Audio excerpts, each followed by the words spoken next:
Welcome to iDream media. So ఓబెసిటీ, ఊబకాయం సమస్య ఇబ్బంది పెడుతూ ఉంటుంది. ఊబకాయం వల్ల అనేక రకాల అనారోగ్య సమస్యలు వస్తాయి, లేదా ఏదైనా అనారోగ్యం ఉంటే కూడా ఓబెసిటీ వస్తుందని చెప్తూ ఉంటారు. అయితే ఈ ఓబెసిటీని, ఊబకాయాన్ని, బరువు ఎక్కువగా ఉండడాన్ని తగ్గించడానికి ఆయుర్వేదంలో చాలా చక్కటి టిప్స్ ఉన్నాయి, ట్రీట్మెంట్స్ ఉన్నాయి. దీని గురించి వివరాలు తెలుసుకుందాం. ఈరోజు మనతో పాటు ఉన్నారు ప్రముఖ ఆయుర్వేద వైద్య నిపుణులు ప్రొఫెసర్ డాక్టర్ టి వేణుగోపాలరావు గారు. డాక్టర్ గారు నమస్తే. నమస్కారం. ఆయుర్వేద వైద్యం చదువుకొని చాలామందికి విద్యను బోధించి చాలామంది పేషెంట్స్ని క్యూర్ చేసిన అనుభవం ఉన్న ఒక పెద్ద డాక్టర్ మీరు. అయితే నాకు ఎప్పటి నుంచి అడగాలని ఉంది, అసలు ఈ ఒబెసిటీని ఆయుర్వేదంలో అసలు ఏమంటారు, ఆయుర్వేద పరంగా దీన్ని అసలు ఎట్లా తగ్గిస్తారు? ధన్వంతరి అనమా, ముందుగా ధన్వంతరి మనము ధ్యానించుకోవాలి. ఆయుర్వేద మూల పురుషుడు, ఆయుర్వేద దేవుడు. ముందుగా ఒబేసిటీ లేకపోతే స్థౌల్యం అని ఆయుర్వేదంలో దీనికి పేరు అన్నమాట. స్థూలత్వ, బల్కీనెస్, బల్కీ బాడీ, హెవీ బాడీ, వీటన్నిటి కూడా స్థూలత్వం లేకపోతే స్థూలత్వం ఉన్న శరీరాన్ని స్థౌల్యం అంటారు. ఈ స్థౌల్యం దేని వల్ల వచ్చిందంటే మేధో ధాతువు యొక్క అతి వృద్ధి, అంటే ఎక్సెస్ డిపాజిషన్ ఆఫ్ ఫ్యాట్. దీనివల్ల మనకి బల్కీనెస్ పెరుగుతుంది కాబట్టి దాన్ని స్థౌల్యము అని ఆయుర్వేదంలో అన్నారన్నమాట. సో దీన్ని మేధో దోషము, మేధస్సు అంటే ఫ్యాట్ అనమాట.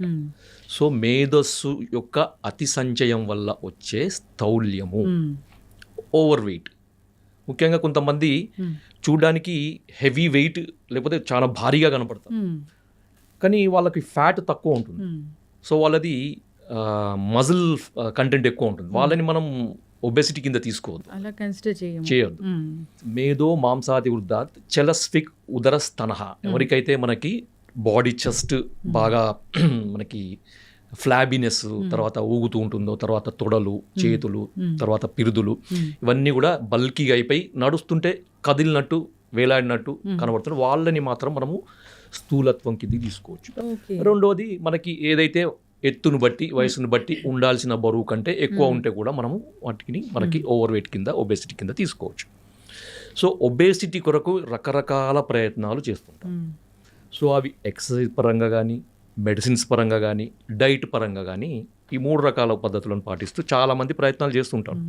సో కొంతమందికి రిజల్ట్స్ కనబడతాయి, కొంతమందికి కనబడవు. కానీ మనకు ఆయుర్వేదంలో ఈ ఒబేసిటీని డీల్ చేయడానికి రకరకాల పద్ధతులు ఉన్నాయి. దాంట్లో మెడిసిన్స్కి సంబంధించిన పద్ధతులు కూడా చాలా ఉన్నాయి.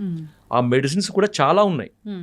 సో దాంట్లో నేను దాదాపుగా ఒక 15 సంవత్సరాల నుంచి నా పేషెంట్స్కి ఒబేసిటీ అనేది, ఓవర్ వెయిట్ అనేది రీజన్ ఏదైనా ఉండదు. కొంతమందికి బై బర్త్ అంటే మనకి జెనెటికల్గా వచ్చే ఒబేసిటీ, రెండవది ఎక్కువ తినడం వల్ల వచ్చే ఒబేసిటీ, మూడవది ఏదైనా ఇతర కారణం వల్ల, ముఖ్యంగా థైరాయిడ్ లేదంటే పీసీఓడి ప్రాబ్లం, మెటబాలిక్ ట్రయాడ్ అంటారు అనమాట. PCOD, hypothyroidism, obesity. సో ఈ 3 కలిసి ఉండే రోగాలలో కూడా మనకి ఈ మందు ఇవ్వడం వల్ల చాలా అద్భుతమైన ఫలితాలు వచ్చినాయి. మందు ఒక మెడిసిన్, ఒక కాంబినేషన్ ఆఫ్ మెడిసిన్, అది మీకు అందరికీ చెప్తాను, మీరు కూడా తయారు చేసుకోవచ్చు, వాడుకోవచ్చు, నిరభ్యంతరంగా వాడుకోవచ్చు. ఇంకేం లేదు డాక్టర్ గారు, ఎటువంటి అంటే నాకు ఈ సీక్రెట్ ఫార్ములాని రివీల్ చేయడంలో నాకు ఎటువంటి అభ్యంతరం లేదు. మీకు కావాలంటే కూడా నాకు ఫోన్ చేయండి, నేను దాన్ని మీకు తయారు చేసింది ఇవ్వగలుగుతాను. సో దాన్ని చూద్దాం ఇప్పుడు అసలు దానికి ఏమేమి ఇంగ్రీడియంట్స్ అవసరం ఉన్నాయి అనేది. సో దీన్ని ఏమంటారు, ముందుగా దీనికి ఒక పేరు అయితే ఉంటుంది కదా ఆ కాంబినేషన్కి.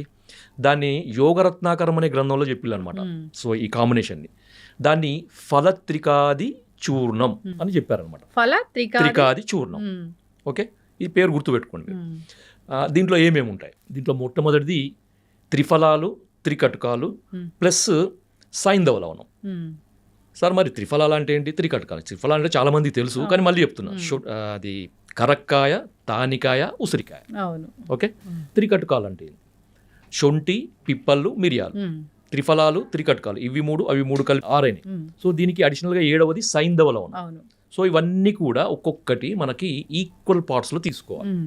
ఉదాహరణకి శొంఠి 100 గ్రాములు, పిప్పళ్ళు 100 గ్రాములు, మిరియాలు 100 గ్రాములు, కరక్కాయ 100 గ్రాములు, తానికాయ 100 గ్రాములు, ఉసిరికాయ 100 గ్రాములు, సైంధవ లవణం 100 గ్రాములు, ఇవన్నీ విడివిడిగా పొడి చేసుకొని మళ్ళీ అన్ని కూడా ఈక్వల్ క్వాంటిటీలో కలిపి మీరు ఒక మంచి కంటైనర్లో పెట్టుకోండి, ఎయిర్ టైట్ కంటైనర్లో పెట్టుకోండి, మీకు మెడిసిన్ తయారైపోయింది. ఒక అద్భుతమైన మెడిసిన్, బ్రహ్మాండమైన మెడిసిన్. ఇక ఎక్సర్సైజులు కాదు, ఇక అవి కాదు ఇవి కాదు, ఇక ఊరికే జిమ్లకు పోవాలి, పొద్దున లేచి పరిగెత్తాలి, ఇదంతా అవసరం లేదండి. హ్యాపీగా మీరు రోజు ఇంట్లోనే కూర్చొని వెయిట్ తగ్గవచ్చు. ఆయుర్వేదం అంత అద్భుతంగా పనిచేస్తుంది. ఓకే, సో దీన్ని ఎట్లా వాడాలి మరి? అందరూ సార్ మేము మందు తయారు చేసుకున్నాం, మీరు చెప్పినట్టు మరి వాడే విధానం చెప్పాలి కదా. సో దీనికి ఏం చేయాలంటే, ఇప్పుడు మందు తయారైంది మనకి, దీని నుంచి ఒక 1/2 టీ స్పూన్ వెయిట్ని బట్టి, అంటే మనకి ఉండాల్సిన దానికంటే ఒక 20 కేజీల వరకు ఎక్కువ ఉన్న వాళ్ళు 1/2 టీ స్పూన్ తీసుకోండి, అంతకంటే ఎక్కువ ఉన్న వాళ్ళు 1 టీ స్పూన్ తీసుకోండి. 20 కేజీల లోపు ఎక్కువ ఉన్న వాళ్ళు 1/2 టీ స్పూను ప్లస్ దానికి ఒక 1 టీ స్పూను నువ్వుల నూనె కలపండి, మంచి నువ్వుల నూనె. ఓకే, కలిపి తీసుకోండి. అదే 20 కేజీల కంటే ఎక్కువ ఉన్నవాళ్ళు, అది ఎంతనన్నా ఎక్కువ ఉండండి, 20 కేజెస్ ప్లస్ వాళ్ళు 1 టీ స్పూన్ పౌడర్కి 2 స్పూన్స్ నువ్వుల నూనె తీసుకోవాలి. కలిపి ఉదయం పరగడుపున ఎంటీ స్టమక్లో తీసుకోవాలన్నమాట. ఎంటీ స్టమక్లో తీసుకొని వెంబడే ఒక 1/2 గ్లాసు గోరువెచ్చని నీళ్లు, కాకపోతే వేడి నీళ్ళు, అంటే మనం టీ తాగితే ఎంతైతే వేడి ఉంటుందో, టీ మనం తాగే రెగ్యులర్ తాగే టీ అంత వేడి ఉండే నీళ్లు తాగాలన్నమాట. సో తాగి ఒక 2 గంటల వరకు ఏమి తీసుకోవాలి. తీసుకున్నా కానీ ఒక గోరువెచ్చని నీళ్ళు మాత్రమే తాగాలి.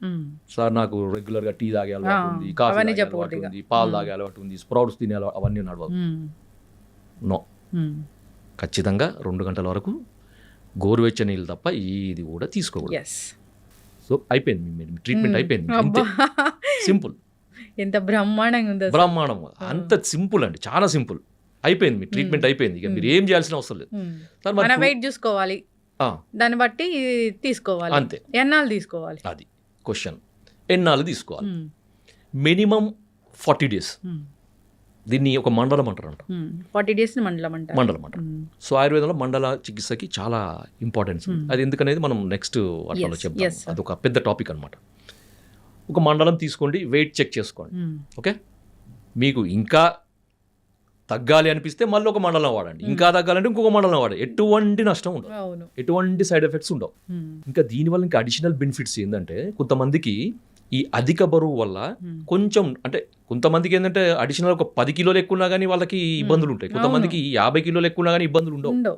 50 కిలోలు ఎక్కువన్నా కానీ మెట్లెక్కి దిగడము, నడవడము, పనులు చేసుకోవడము, లేకపోతే వాళ్ళ డ్యూటీకి వెళ్ళి చేసుకుంటారు, వాళ్ళకి ఎటువంటి సమస్యలు ఉండవు. కొంతమందికి మధ్యలో పెరుగుతారు కదా కొంచెం సడన్గా, అంటే కొంతమంది డెలివరీ తర్వాత వెయిట్ పెరుగుతారు, కొంతమంది ఏదైనా బెడ్ రిడన్ అయ్యి ఏదైనా ఫ్రాక్చర్ వల్లనో లేకపోతే బెడ్ మీద పడిపోయి ఉండి ఫిజికల్ యాక్టివిటీ లేకపోవడం వల్ల వెయిట్ పెరుగుతారు కదా, వాళ్ళకి ఏంటంటే ఒక 10 కేజెస్ పెరిగినా కానీ ఏమవుతుందంటే ఆయాసం లాగా ఉంటుంది అనమాట వాళ్ళకి. సో ఈ ఆయాసం కూడా ఉండదు దీనివల్ల.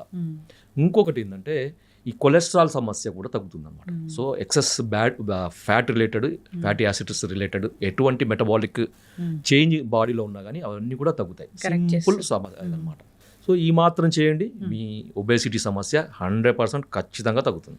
దీనికి కూడా ఇది మందే కదా, దీనికి పథ్యం ఉంటుందా? ఈ పథ్యం ఏంటంటే, మీరు ఈజీగా తేలికగా జీర్ణమయ్యే ఆహార పదార్థాలు తినండి.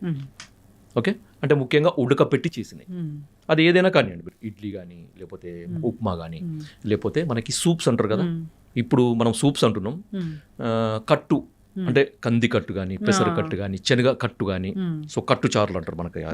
సో ఈ కట్టులు తాగొచ్చు. సో దాంట్లో కొంచెం సైంధవ లవణము, కొంచెము టేస్ట్ కొరకు మీరు నిమ్మకాయ రసం పిండుకోవచ్చు, కొత్తిమీర, లేకపోతే కొంచెం కారం కొరకు మిరియాల పొడి, నల్ల ఉప్పు, ఇలా మీకు జీలకర్ర పొడి, మీకు కాంబినేషన్ మీకు ఏది నచ్చితే, ఏ విధంగా మీకు టేస్ట్ నచ్చితే అవి కలుపుకొని మీరు తాగొచ్చు.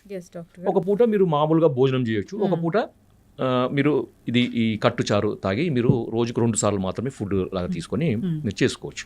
సో ఇట్లా చేయండి. మీరు ఏమైనా నీరసం అనిపిస్తే ఇంకా ఏమైనా ఫ్రూట్స్ కానీ తీసుకోవచ్చు. కొంతమంది ఉపవాసాలు అయితే అవసరం లేదు, ఉపవాసం పూర్తిగా కడుపు మాడబెట్టుకునేది, ఎండబెట్టుకునేది అయితే అవసరం లేదు. మంచిగా హ్యాపీగా తినండి, వెయిట్ తగ్గండి. ఈ రెండే నేను చెప్పేది. ఒకటి ఇన్ఫర్మేషన్ డాక్టర్ గారు, నిజంగా ఈ ఒబెసిటీ, ఊబకాయము, ఈ క్లినిక్ల చుట్టూ తిరగడము, తగ్గినట్టే తగ్గి మళ్ళీ పెరగడము, దానివల్ల మళ్ళీ కాంప్లికేషన్స్ రావడము. సో డైట్లు చెప్తారు, ఒకటేసారి డైట్ చేంజ్ చేసుకొని మళ్ళీ తగ్గి మళ్ళీ బరువు పెరిగే వల్ల మొత్తం మెటబాలిజం అంతా డిస్టర్బ్ అయిపోతూ ఉంటుంది. దానివల్ల రకరకాల అనారోగ్య సమస్యలు వస్తూ ఉన్నాయి. అట్లా కాదు, ఆయుర్వేద వైద్యులు ఉన్నారు, చక్కటి ఇన్ఫర్మేషన్స్ ఉన్నాయి వాళ్ళ దగ్గర, చక్కటి మందులు ఉన్నాయి వాళ్ళ దగ్గర. సో సంప్రదించాలని కోరుకుందాం. చాలా చక్కటి ఇన్ఫర్మేషన్ అండి ఇది. ఏం లేదు, చాలా సింపుల్, లక్షల ఖర్చు లేదు ఇది. అంతే. ఎందుకంటే ఇక్కడ మనకు జరిగేది ఏంటంటే ఇక్కడ ఇది ఫ్యాట్ని తగ్గించే మెడిసిన్ కాదు. ఒకటి గుర్తుపెట్టుకోండి, ఎప్పుడైతే మనం ఫ్యాట్ని తగ్గించే మందు వాడతామో మళ్ళీ మందులు మానేసిన తర్వాత, డైట్ మానేసిన తర్వాత మళ్ళీ ఫ్యాట్ పెరుగుతుంది. అవును, ఇది ఫ్యాట్ మెటబాలిజంని కరెక్షన్ చేసే మెడిసిన్. అంటే మనం తీసుకున్న ఫుడ్ నుంచి ఎక్సెస్ ఫ్యాట్ కన్వర్షన్ కాకుండా మెటబాలిక్ ట్యూనింగ్, మెటబాలిక్ యాక్టివిటీని ట్యూన్ చేసే మెడిసిన్ అనమాట. సో అందువల్ల ఏంటంటే మనం తీసుకున్న ఆహారము ధాతు పరిణామం, మనకి టిష్యూ ట్రాన్స్ఫార్మేషన్ అని ఉంటుంది ఆయుర్వేదంలో. సో ఒక ధాతు నుంచి ఒక ధాతు, ఒక ధాతు నుంచి ఒక ధాతు, ఏదైతే ఎంత మోతాదులో ఎంత టైంలో కావాలో అంత టైంలో కరెక్ట్ కావడం వల్ల ఏమవుతుందంటే ఏ ధాతు కూడా ఎక్సెస్ కూడా స్టోర్ కాదనమాట, సంచయం కాదనమాట. సో అందువల్ల మెటబాలిక్ కరెక్షన్ జరుగుతుంది. ఖచ్చితంగా డాక్టర్ గారు చాలా చక్కటి ఇన్ఫర్మేషన్ అండి. అందరు ఫాలో అవ్వాలని కోరుకుందాం. మరి దీనివల్ల ఎసిడిటీలు అలాంటి ఇబ్బంది అలాంటి ఏమి ఉండవు, ఎందుకంటే దీంట్లో త్రిఫలాలు ఇవన్నీ ఉన్నాయి కదా. సో వీటి వల్ల ఎటువంటి నష్టం ఉండదు. చక్కటి ఇన్ఫర్మేషన్ అండి. ధన్యవాదాలు.